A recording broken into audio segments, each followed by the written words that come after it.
মনে হয় স্বরাষ্ট্রমন্ত্রী আইনের ব্যাখ্যা না দিয়ে আইনমন্ত্রী আইনের ব্যাখ্যা দিবেন। স্বরাষ্ট্রমন্ত্রীর এসবে মনোযোগ দেওয়া দরকার। স্বরাষ্ট্রমন্ত্রীর মনোযোগ দেওয়া দরকার।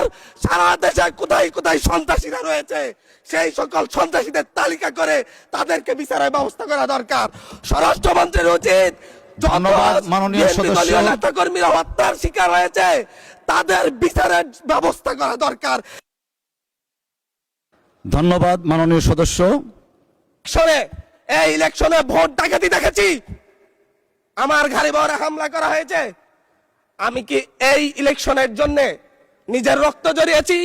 আমি আজকে স্বরাষ্ট্রমন্ত্রী আছেন, মাননীয় প্রধানমন্ত্রী আছেন, আমি এখানে প্রশ্ন করি আমি কি রক্ত জড়িয়েছি? আমরা রক্ত জড়িয়েছি বলে আপনারা আজকে সংসদে প্রধানমন্ত্রী স্বরাষ্ট্রমন্ত্রী হয়েছেন। রক্ত ঝরার পরে রক্ত জড়িয়ে গুলিবিদ্ধ হয়ে 3 দিনের মাথায় গুলিবিদ্ধ হয়ে দয়া করে থামুন মাননীয় সংসদ সদস্য, আপনার বক্তব্য অব্যাহত রাখুন। 144 ধারার মধ্যে আবার নিজে গুলিবিদ্ধ পা দিয়ে বের হয়ে গিয়ে সংবাদ সম্মেলন করে বলেছি আবার রাস্তায় নামুন, হাসিনা পতন হতে হবে। আমরা বলেছি নতুন বাংলাদেশ দিব। আমরা নতুন বাংলাদেশ আবার প্রতারণার রাজনীতি দেখতে চাই না, প্রবঞ্চনার রাজনীতি দেখতে চাই না। যেই গণভোটের পক্ষে আমাদের মাননীয় প্রধানমন্ত্রী প্রচারণা চালিয়েছেন, যে আদেশের পক্ষে মাননীয় সরকার দলীয় সংসদ সদস্যরা প্রচারণা চালিয়েছেন, আজকে এখানে এসে কেন এটা নিয়ে আবার দীর্ঘ আলোচনা হতে হবে? আমরা 90-এর গণঅভ্যুত্থানের কথা বলে যাই নাই। 3 জোটের রূপরেখা হয়েছে, বাংলাদেশ গণতান্ত্রিক ভাবে উত্তীর্ণ হবে কথা দেওয়া হয়েছিল, কিন্তু 94 সালের মাগুরার নির্বাচন কারা আয়োজন করেছিল? কারা 94 সালে মাগুরার নির্বাচন আয়োজন করেছিল? আজকে আবার এই সংসদে দাঁড়িয়ে আবার এমন একটা ব্যবস্থা নিয়ে যাচ্ছেন, আরেকবার যে মাগুরার নির্বাচন আয়োজন করবেন না এর নিশ্চয়তা কে দিবে? এর নিশ্চয়তা কে দিবে?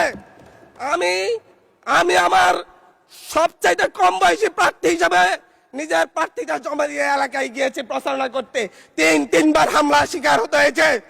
আমি সংসদ সদস্য হিসাবে এলাকায় গিয়েছি, সেই জায়গায় আমার উপর হামলা করেছে, সরাসরি ভিডিওতে দেখা গিয়েছে। অস্ত্র নিয়ে, দেশীয় অস্ত্র নিয়ে আমাকে কোপাতে আসা হয়েছে। তারা কারা?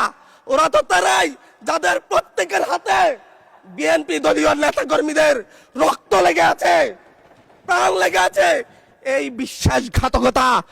বিশ্বাসঘাতকতা মাননীয় স্পিকার, এই রাষ্ট্র আর সইবে না, আপনারাও সইতে পারবেন না। বিশ্বাসঘাতকতার মূল্য এই দেশে আবার দিতে হবে আপনাদেরকে। যারা আপনাদের ভাইদের রক্ত জড়িয়েছে, খুন করেছে, খুনের মামলা আছে, তাদেরকে আবার পুনর্বাসিত করে আমাদেরকে খুন করার জন্য লেলিয়ে দিচ্ছেন। চট্টগ্রাম থেকে এক সাংগঠনিক নেতাকে পাঠিয়েছে অস্ত্র সহ আমাদের লোকজনের উপর হামলা করতে। ভোটের দিন সকালবেলা থেকে প্রত্যেকটা ভোট কেন্দ্রে অস্ত্র দিয়ে মহড়া দিয়েছে। 30টা ভোট কেন্দ্রে এনসিপির প্রার্থী, বিএনপি 2জন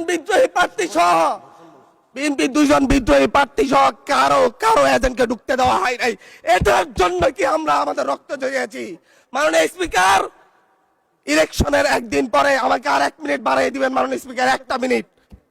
মাননীয় স্পিকার, ইলেকশনের পর দিন এক নারী অভিযোগ করেছেন, এক নিরীহ নারী, ওনাকে ধর্ষণ করা হয়েছে শুধুমাত্র শাপলাগুড়িতে ভোট দেওয়ার কারণে। 1 ঘন্টার মধ্যে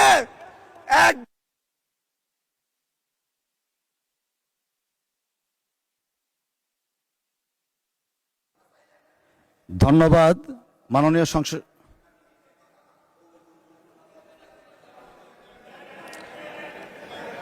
আচ্ছা ঠিক আছে, 1 মিনিটের মধ্যে সংক্ষিপ্ত শেষ করবেন, 1 মিনিট।